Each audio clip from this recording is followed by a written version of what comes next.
Hello and welcome to this Monday edition of the World Report with me, Arjun Mahendran. Let's take a look at what's making headlines around the world. The tragic death of Suchir Balaji, a former OpenAI researcher and whistleblower, has taken a new turn. In a post on X, Balaji's mother has alleged that her son's death was not a suicide as ruled by the authorities, but a quote-unquote cold-blooded murder. Her claims have added fuel to the ongoing controversy surrounding Balaji's passing, further raising doubts about the official narrative. Now, in her post, Balaji's mother has revealed that the family had hired a private investigator and conducted a second autopsy, which contradicted the police's findings. She highlighted unsettling details, including signs of a struggle in Balaji's apartment and blood spots in the bathroom. The family's demand for an FBI investigation is expected to put further pressure on authorities to re-examine the case. Emergency workers sifted through the wreckage and investigators collected evidence at the site of the deadly South Korean plane crash that killed 179 people. Fire crews were also joined by police on Monday morning at the Muan International Airport, south of Seoul, where a Jeju Air passenger plane smashed into a concrete wall after an emergency landing. Now, the 15-year-old Boeing 737-800 jet was arriving from Bangkok when the crash happened. Workers have retrieved the flight data and cockpit voice recorders of the plane's black box, which will be examined by the government experts and investigating the cause of the crash and fire. The United States is sending air accident investigators to South Korea after a Jeju airplane crashed while landing at the Muan International Airport, killing all but 2 people on board. The team of investigators from the U.S. includes officials from the National Transportation Safety Bureau, the Federal Aviation Administration, and Boeing, which manufactured the 17-year-old aircraft. As investigations are underway, mourners grieved and laid flowers at a memorial center set up in the South Korean city of Muan on Monday following a plane crash, which killed 179 people a day earlier. A Jeju jet airliner skidded off a runway on Sunday, slamming into a concrete fence and bursting into flame after its landing gear apparently failed to deploy. All but 2 of the 181 people aboard were killed in one of the country's worst aviation disasters to date. The Boeing 737-800 plane arrived from Bangkok and crashed while attempting to land in the town of Muan, about 290 kilometers south of capital Seoul. Azerbaijan's President Ilham Aliyev has said that the Azerbaijani airliner that crashed last week was indeed shot down by Russia, though unintentionally. He has criticized Moscow for trying to, quote-unquote, hush up the issue for days. The crash killed 38 of 67 people on board. The Kremlin said that the air defense systems were firing near Grozny, the regional capital of the Russian Republic of Chechnya, where the plane attempted to land to deflect a Ukrainian drone strike. Aliyev said Azerbaijan made 3 demands to Russia in connection with the crash. Listen in. Birinci, Rusya tərəfi Azərbaycandan üzr istəməlidir. İkinci, öz günahını etiraf etməlidir. Üçüncü, günahkarları cəzalandırmalıdır. Cinayət məsuliyyətinə cəlb etməlidir. Və Azərbaycan dövlətinə və zərər çəkən sərnişin və ekipaj üzvlərinə təzminat ödəməlidir. Syria's de facto leader has said it could take up to 4 years to hold elections in the country and that he plans to dissolve his Islamist group that led the country's insurgency at an anticipated National Dialogue Summit for the country. Hayat Tahrir al-Sham or HTS leader Ahmad al-Shara made the remarks in an interview with Saudi television network Al Arabiya.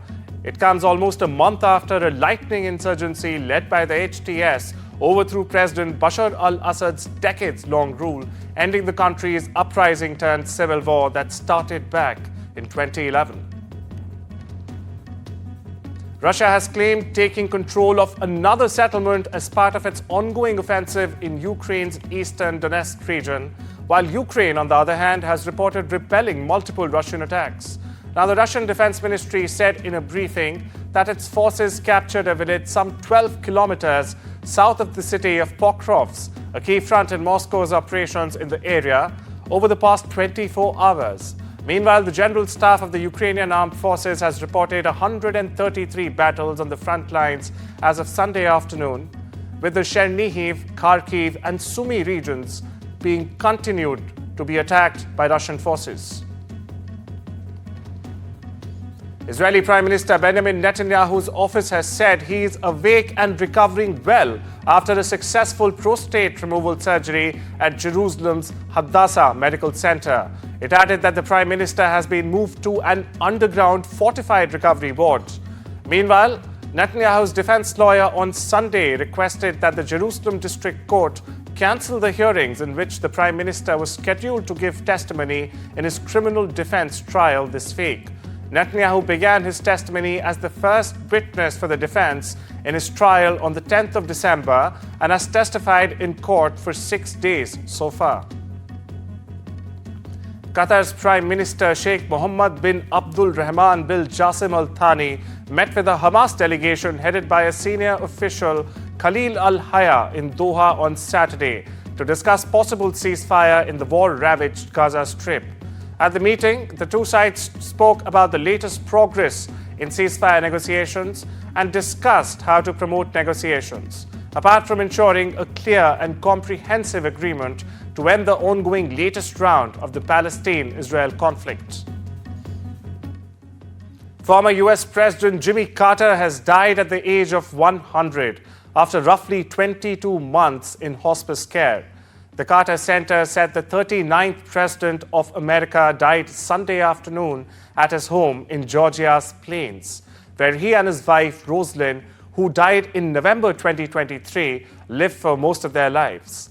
The center added that he died peacefully, surrounded by his family.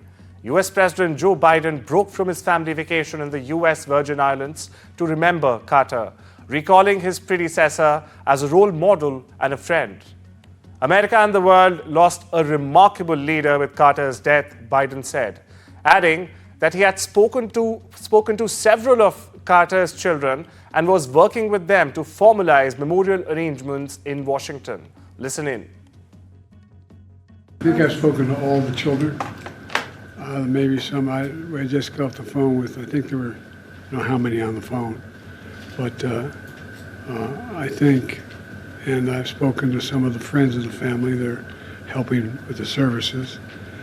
And my team is working with his family and others to see to it that he is remembered appropriately here in the United States and around the world. North Korean leader Kim Jong-un has vowed to implement the toughest anti-US policy less than a month before Donald Trump takes office as the next US president. Trump's return to the White House raises prospects for high-profile diplomacy with Pyongyang. During his first term, Trump met Kim 3 times for talks on the North's nuclear program. Many experts, however, say a quick resumption of Kim-Trump symmetry is unlikely, as Trump would first focus on conflicts in Ukraine and West Asia. Now, North Korea's support for Russia's war against Ukraine also poses a challenge to efforts to revive diplomacy. Sticking with the US, homelessness in the country has jumped a staggering 18.1% this year, hitting a record level. The dramatic rise has been driven mostly by a lack of affordable housing, as well as devastating natural disasters and a surge of migrants in some regions of the country. More than 770,000 people were counted as homeless in federally required tallies taken across the country during a single night in January 2024. The US Department of Housing and Urban Development, or the HUD, has said in its new report. Now, the jump comes on top of a 12% increase in 2023, which the HUD blamed on soaring rents and the end of the pandemic assistance. The 2023 increase was also driven by people experiencing homelessness for the first time in years. A Pakistani paramilitary soldier was killed and 7 others wounded in cross-border exchanges of fire with Afghanistan's forces over the weekend. This, while hundreds of Afghans continue protesting against the deadly airstrikes that sparked the clashes to begin with. Sporadic fighting, including with heavy weaponry, erupted overnight between border police forces on the frontier between Khyber Pakhtunkhwa province in Pakistan and the Khost province in Afghanistan. 11 clandestine graves with the bodies of 15 men have been located in southern Mexico's state of Chiapas over the weekend. Now, this is the same region where a dispute between the Sinaloa and the Jesalco Nueva Generacion drug cartels is taking place. Chiapas governor posted on his social media channels that the findings come as a result of a raid in the city of La Concordia near Mexico's border with Guatemala. He said 4 people connected to the case had been arrested with weapons and drugs. Croatia's incumbent president Zoran Milanovic has thanked his supporters after winning the most of the votes in the first round of the presidential election held on Sunday. However, he faces a runoff against a ruling party candidate to secure another 5-term. With nearly all of the votes counted, left-leaning Milanovic won 49%, while his main challenger, Dragan Primorac, a candidate of the ruling conservative HDZ party, trailed far behind with just 19% of the votes. Though the presidency is largely ceremonial in the country, an elected president, however, holds the political authority and acts as the supreme military commander. Mikhail Kaveshvili, a hardline critic of the West, has been sworn in the next president of Georgia on Sunday. Now, this comes amid a political crisis after the government froze European Union application talks in a move that sparked major protests across the country. Outgoing President Salome Zhuhashvili, a pro-EU opponent of the ruling party, said in a defiant speech to supporters outside the presidential palace that she was leaving the residence, but that Kaveshvili had no legitimacy as president, which is a mostly ceremonious position again. Election officials in Chad have begun counting the ballots on Sunday after a day of voting in the parliamentary and regional elections. Now, the parliamentary election is the first in more than a decade in Chad and comes months after the junta leader, Mohamed Idriss Déby, won a disputed presidential vote that was meant to return democracy. Déby took power in 2021 following the death of his father and longtime president Idriss Déby Itno, who spent 3 decades in power. The main opposition is boycotting Sunday's vote after accusing authorities of not overseeing a credible electoral process. The oil-exporting country of 18 million people, among Africa's poorest, had not had a free and fair transfer of power since it became independent from France in the 1960s. And the Indian Space Research Organization is launching its space docking experiment, also known as the SPARDEX, on board a PSLV rocket at 10 p.m. local time on Monday evening. The in-space docking technology would be essential for taking up India's ambitions in space, including sending humans to the moon, bringing samples from there, and also building and operating the country's own space station, or the Bharatiya Antariksh Station as it's known. A cost-effective technology demonstrator mission for in-space docking, ISRO's space docking experiment, if successful, would make India join an elite list featuring China, Russia, and the United States.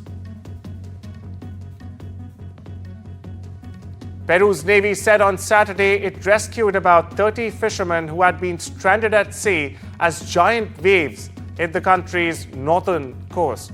Many of them struggled to bring their boats back to Apaculpo Beach in the Tumbes region throughout the weekend.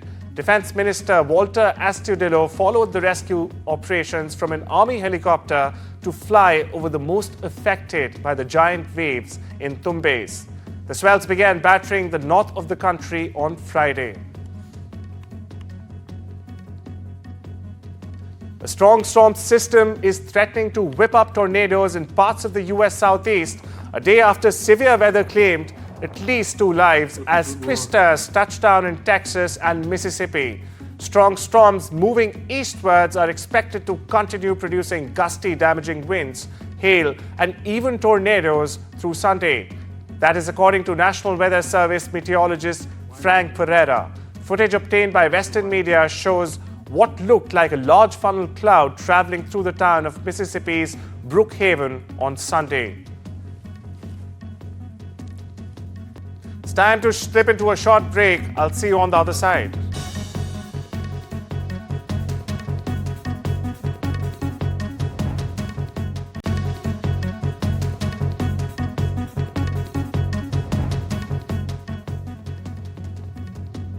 Welcome back. Elon Musk has acknowledged the flaws in the H-1B visa system, which grants highly skilled foreign workers the ability to work in the United States.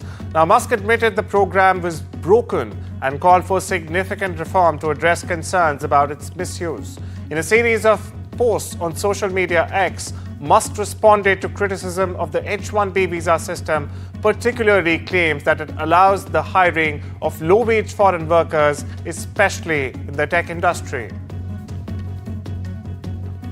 U.S. Treasury Secretary Janet Yellen has said her agency will need to start taking extraordinary measures or special accounting maneuvers intended to prevent the nation from hitting the debt ceiling as early as the 14th of January this year. In a letter sent to congressional leaders Friday afternoon, but once those measures run out, the government risks defaulting on its debt unless lawmakers and the president agree to lift the limit on the U.S. government's ability to borrow funds. Shares of South Korean budget carrier Jeju Air have hit their lowest on Monday after the deadliest air crash in the country's history that killed 179 people. Jeju Air shares traded down 8.5% after falling as much as 15.7% earlier in the session to 6,920 won, the lowest they've been since 2015. Now, the shares slide on Monday wiped out as much as $65.2 million in market cap. Indian Grandmaster Koneru Hampi has pulled off a sensational turnaround in New York to be crowned the FIDE Women's World Rapid Championship, clinching her second title in this tournament. Hampi began the tournament with a loss, bounced back on day 2, and eventually rose to the top on day 3 from a crowded field at the top of the standings. 2024 has already been a sensational year in chess for India, and Hampi added to the list of achievements by being crowned the World Rapid Champion in New York. She had previously won the title in 2019.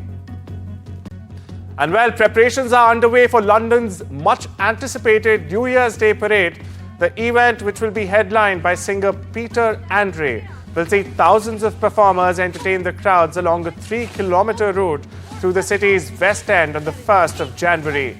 The free event kicks off at 1200 hours local time near the Green Park station and runs to the Parliament Square via the Piccadilly Circus, Regent Street, Trafalgar Square and Whitehall.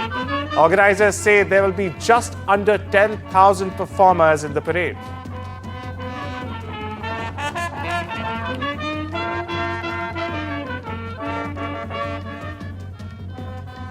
Well, that's all we have for you today. I'll see you tomorrow. Take care and have a wonderful day.